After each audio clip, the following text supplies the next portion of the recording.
felt or experienced a moment when he didn't have time for me. Libekwe kwikhaya lokugqibela itshantliziyo lomzabalazo nowayesakuba ngumongameli we-PAC uGqirha Motsoku Pheko.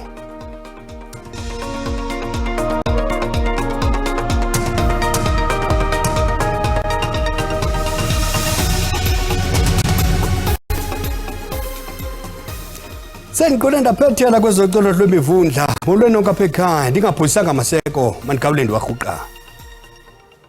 Libekwe kwikhaya lokugqibela iqala lomzabalazo itshantliziyo elichasene norhulumente wengcinezelo nowayesakuba ngumongameli we-PAC uGqirha Motsoku Pheko. Izihlobo izalamana bezopolitiko banike imbeko kuGqirha Pheko osoleke kwiiveki ezimbini ezidlulileyo eneminyaka engama-93 ubudala. Inkonzo yomngcwabo ekhethekileyo yePaul bibanjelwe eCunningham kumantla wesixeko saseRhawutini. Ukubuyiswa komhlaba ibingumxholo othe gqolo phakathi kwabo bebekhwele eqongeni kwinkonzo yomngcwabo kaGqirha Motsoku Pheko. Wayelitshantliziyo elalichasene nocalucalulo kwaye wayesakuba ngumongameli we-Pan-Africanist Congress. Amatshantliziyo adanile kukuba uGqirha Pheko usoleke phambi kokuba umnqweno wakhe uphunyezwe. The two primary principles and pillars of our national and social liberation, that is the return of the land to its rightful owners, the indigenous African majority, and the second one is equitable distribution of wealth, has never been realized for the past 30 years. Iintombi zakhe zimkhumbule njengotata obebonakala ebomini babo. uPheko ebekwanguye nombhali igqwetha, umbhali-mbali nesifundiswa. Given how he shared his time out with so many, I never felt or experienced a moment when he didn't have time for me. Inkulu baphathiswa yaseGauteng inike imbeko yayo yokugqibela. We bow before you as the Gauteng government with a gesture of a special official funeral to demonstrate how hurt but how proud we are that this son of the soil, this scholar, this leader, this lawyer was indeed a person that can't go quietly without the honor of the government that I have the honor to lead. Ukwanikwe imbeko nangamalungu e-PAC. Umongameli we-ANC uMnumzana Cyril Ramaphosa uthi uMnumzana Jacob Zuma kumele ajongane namanyathelo oluleko ngokubandakanyeka kwenye iqela lezopolitiko umkhonto wesizwe. Umongameli Ramaphosa ebethetha kwiphulo lokugaya inkxaso kwilokishi yakwaNomzamo eStrand eNtshona Koloni. Umongameli we-ANC uqhube inkqubo yokugaya ivoti eKapa kwakhona engena indlu nendlu evavanya izimvo zabantu ngenkqubo yokuziswa kweenkonzo eluntwini. uRamaphosa uye waphefumla ngenkqubo yoluleko kaZuma ebekulindeleke ukuba iqale ngoLwesibini, kodwa kuvele imbalelwano yokuba le nkqubo iyakuqala emva konyulo lukazwelonke. Jacob Zuma maintains that he's still a member of the ANC. So as a member of the ANC, he's got to be dealt with within our disciplinary processes. Now, he's been saying he's going to vote for another party, and that adds to the various violations of our constitution. Kusenjalo uRamaphosa utyelele ilokishi yaseNomzamo eStrand, ivumba eliqhubayo kule lokishi libalisa ibali. Ebhuti sixakwe inyunyu thina apha kunzima sinabantwana abancinci apha. Oko zasibhlokhele izithoyilethi kusuka ngoFebruary. Besiloko socela pha kumasipala bacela uzolungisela ithoyilethi azikaze zalungiswa ithoyilethi. Umongameli naye uzibonele inhlalo yalapha engayiva ngondiva. Just as you enter this place, Nomzamo, you are just met by a very strong stench. uRamaphosa uphinde watyelela naseGugulethu kwiindaba ze-SABC. Dingubulelani Philip eKapa. Amagqala omzabalazo ANC nensapho zayo mabubane nasesoshanguve ePitoli ahlaba ikhwelo kwayisakuba ngumongameli we-ANC umnumzana Thabo Mbeki ukuba abuyisele iqela kwinsuku zalo zamandulo liseyintandane yabantu. Umnumzana Mbeki uphuma ingqini edlimbadu namagqala eliqela nensapho zawo ngelixa egaya inkxaso kulungiselelo lonyulo jikelele ekupheleni kwale nyanga. Le nkokeli kaMbeki izawugaya inkxaso KwaZulu-Natal kwiveki ezayo zekamva yenze utsixada kwidlaka likayise ongasekhoyo uba uGovan Mbeki. Eva Themibala ye-ANC omnyama olhlaza nogolide lo esakuba ngumongameli we-ANC utyelele amakhaya amagqala lombutho ePitoli uPeter Magano, uSina Mojaji, uNG Mlilwane neqala lomkhonto wesizwe we-ANC elaliqeqeshwa naye umnumzana Mbeki uXolo Cholo uncome iphulo le-ANC lokugaya inkxaso esithi lifikelele ngqo ebantwini. I'm very glad about what's happening in terms of the campaign, but there are certain weaknesses. Like I'm saying, the posters, there's not enough posters there to communicate with the population. Plus, we have to be responding. We've got to talk about 30 years and the achievements. That's correct. But at the same time, we've got to talk about the immediate problems that people are facing. Kusenjalo esakuba ngusekela mongameli we-ANC umnumzana Kgalema Motlanthe uqinisekile ngempumelelo ye-ANC kwiphondo laseGauteng kunyulo. The polls only capture sentiment at a particular time, sentiment of voters. They are not a prediction. They don't predict anything. Polls capture the sentiment of the people at a particular time. Kwelinye icala abahlali baseRichi eMntla Koloni banethemba lokuba utyelelo lukasekela mongameli we-ANC umnumzana Paul Mashatile luza kuzala iziphumo ezincumisayo kwimpilo yabo. Some of the issues are now being attended to. In one of the ward where there was a sewer problem, we are with the mayor there and the whole leadership, so the premier is sending the team with the mayor next week. Umnumzana Mashatile unethemba lokuba i-ANC iza kuzuza 60% yenkxaso kunyulo eMntla Koloni. Owayesakuba ngunondyebo jikelele we-ANC uGqr Matthews Bhonsa uqhobela izandla i-ANC ngokuthatha intshukumo ngako besakuba ngumongameli wayo umnumzana Jacob Zuma. Kulindeleka vele phambi kwekomiti yoluleko yalombutho ngolwesibini lowayesakuba ngumongameli we-ANC. uGqr Bhonsa bethetha ngethuba lephulo lokugaya inkxaso lalombutho kaBhokweni eMpumalanga. Iinkokheli ze-ANC zithe bhazalala zifakana imilomo nabahlali kwilingelo lokubatarhozisa bavotele lo mbutho ngomhlomkhulu wonyulo. Obefutho lejongene nencili yalo mbutho kuzwelonke umnumzana Matthews Bhonsa uthi i-ANC sele yenze lukhulu kule minyaka engama-30.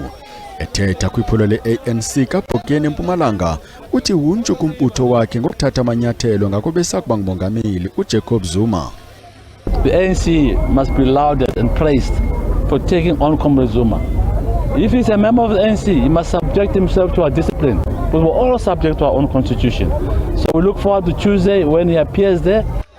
UPhosa uzibhebhethile izixeko ezithi akho nto ingako tshintshileyo phantsi korhulumente lwe-ANC kule minyaka engama-30, kanti amavolontiya we-ANC athi maxa wambi agagana nembilazithutha xa egaya inkxaso kule mizi de afunzwe ngezinja, kodwa athi umzabalazo ngamandla.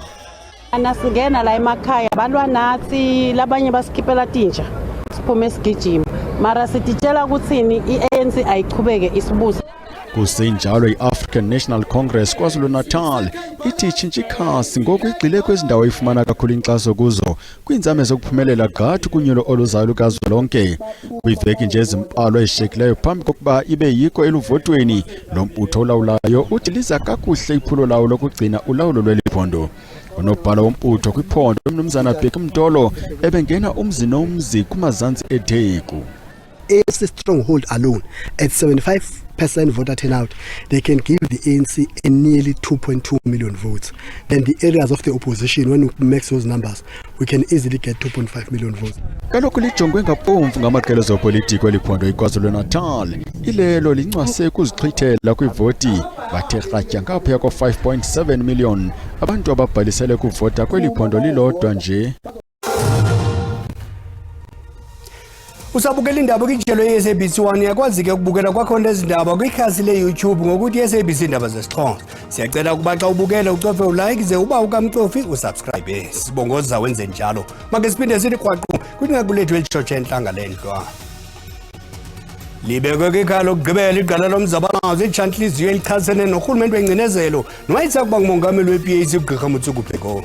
Izihlobo izalamane nabezopolitiko banika imbeko uGqirha Pheko osoleke kwiveki ezimbili ezidlulileyo eneminyaka engama-93 ubudala. Inkonzo yomngcwabo ekhethekileyo yephondo ibibanjelwe eKhaningam kumhla wesixeko saseRhawutini. Ukanti ijelo lendaba ye-SABC lifumanise ukuba owayesakuba ngumongameli we-ANC uMnumzana Jacob Zuma usazimisele ngokuzimasa inkqubo yoluleko lwakhe ngolwesibini eLuthuli House eRhawutini. Iingxelo zithi usafuna iingcebiso zomthetho ngencwadi ejikelezayo kuthiwa ibhalwe ngusosibajikelelo we-ANC uMnumzana Fikile Mbalula ecebisa ikomiti yoluleko kazwelonke i-NDC ukuba ime ngale nkqubo de kudlule unyulo jikelele ekuthambekeni kwale nyanga. Kulindeleke umbono omxesibo wabaxhasi be-MK ukuba bathontelane kundlunkulu we-ANC ngolwesibini ukuxhasa inkokheli yabo. Inkokheli ye-DA uMnumzana John Steenhuisen ibigaya inkxaso eMntla-Mpuma nalapho elikala lithemba ukukhulisa inkxaso yalo kunyulo ukusuka kumyinge we-24% ngo-2019.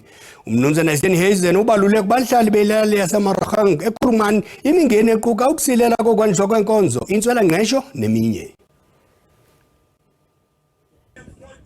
Abaxhasi beqela lezopolitiko iDemocratic Alliance kwingingqi ezingqonge iKuruman basingisele kwilali yaseMagodjaneng ukuva ikhwelo elihlatywa inkokheli yabo. uSteenhuisen uvakalise ngelithi imoya lelali ayiginyisi mathe kwaphela. Umemelele kwabo baza kuvota kunyulo luzayo ukuba balikhabele ngaphandle iqela elilawulayo i-ANC kweli phondo. Kananjalo eliqela lithe liza kusebenzisa izicwangciso zalo zasentshona koloni ukuza nenguqu kuluntu lwalapha. We've had 30 years of promises and we've had no action. Dololo.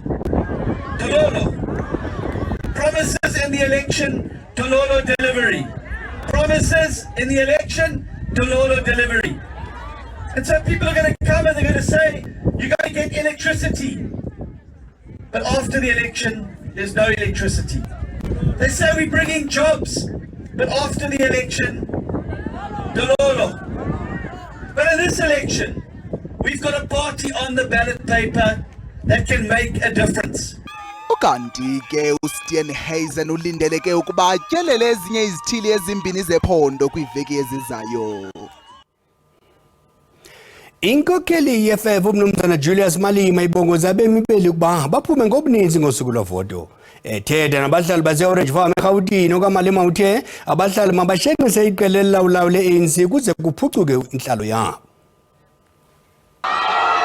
Iqela le-EFF linyusa umxakatho kwiphulo lalo lokugaya inkxaso nanjengoko kungasentsuku zatywala kubanjwe unyulo. Inkokheli ye-EFF uMnumzana Julius Malema ibengafihli makhuba kulinywa ngethuba egaya inkxaso kumazantsi eRhawuti naseSebokeng.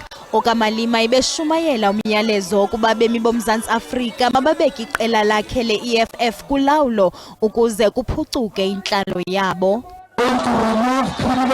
Inside Parliament, we are going to return the government into the hands of the people.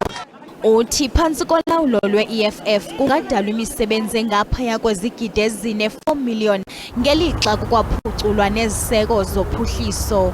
The creates more than 4 million jobs as the EFF because Retlobula the factory, Retlobula the industry, Retlobula show or ringator in infrastructural development. Le nkokheli ye-EFF imemelele abemi boMzantsi Afrika ukuba baphume ngobuninzi ngosuku lovoto ukuze kuphucuke intlalo yabo. 2024 is our 1994 and we are going to make sure that we achieve our dreams.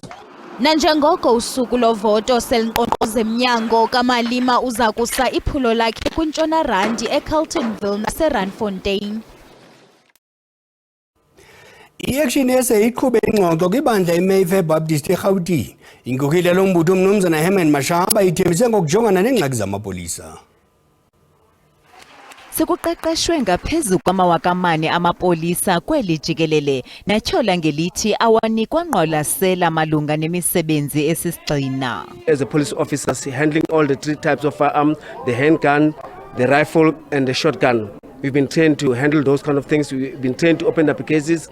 We've been doing a lot of things, and then we also been involved in an intelligence unit whereby we're conducting the high criminals, like the one that doing heist, then business robberies and all sorts of things. But to date, we've just been taken for granted. We've got personal numbers. Those personal numbers, it's just blocked us everything when we want.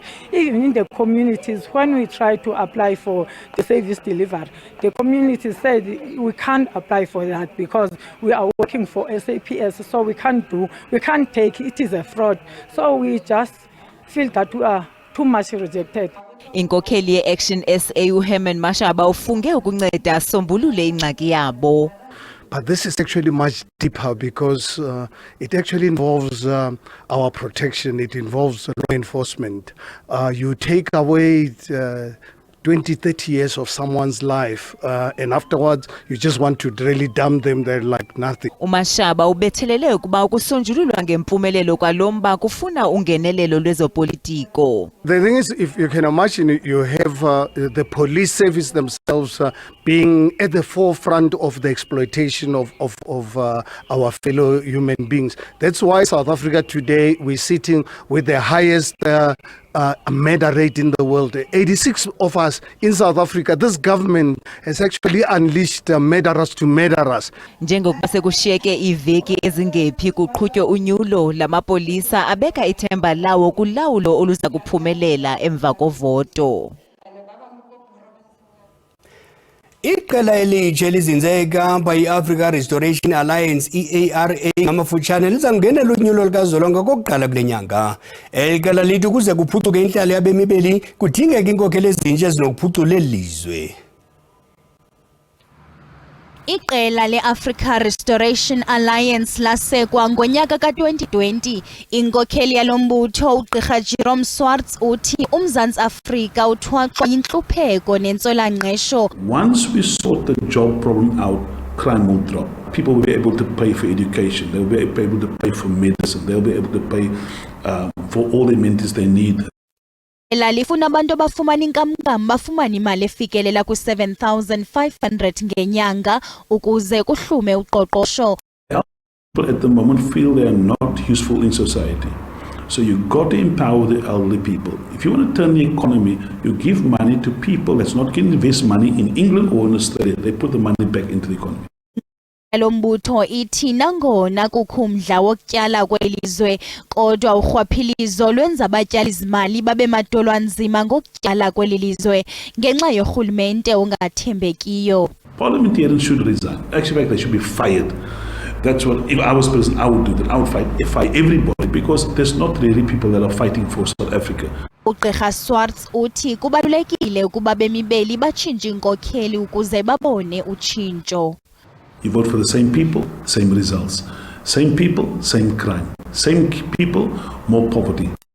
Kulombutho uthi awukaqwalasela ukubambisana ngolawulo neminye imibutho ukanti lo mbutho uza kungenela unyulo kuwo onke amaphondo eli.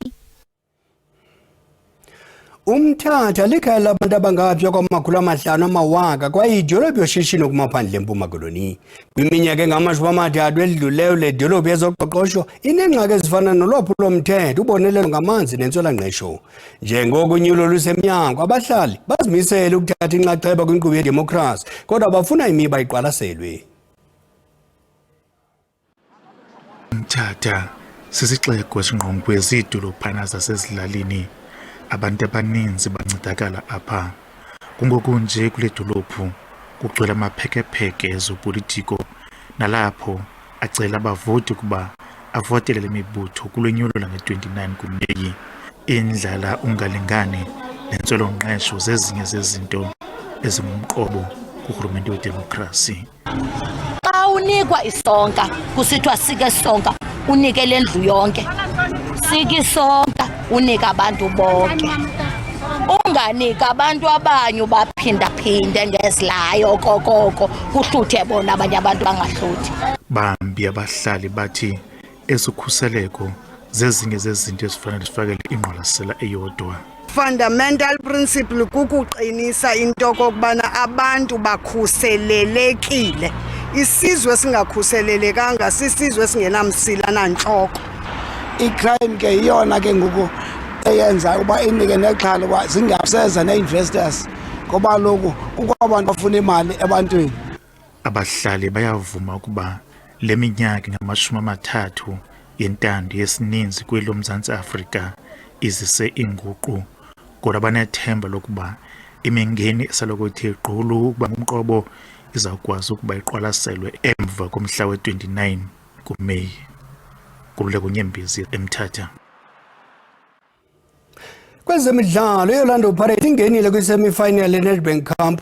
Amabhakaniya bethe iChippa United ngamanqaku amathathu kwelinye kwibala iNelson Mandela Bay eGqeberha ngalemva kwemini. iPirates ezintshatsheli ezikhuselayo zolu khuphiswano iza kunquzulana neqela eliza kuphumelela phakathi kweStellenbosch FC neMamelodi Sundowns eMbombela Stadium ngomhla wokuqala kuJuni. Dekubeliqelizayo la Khoshika.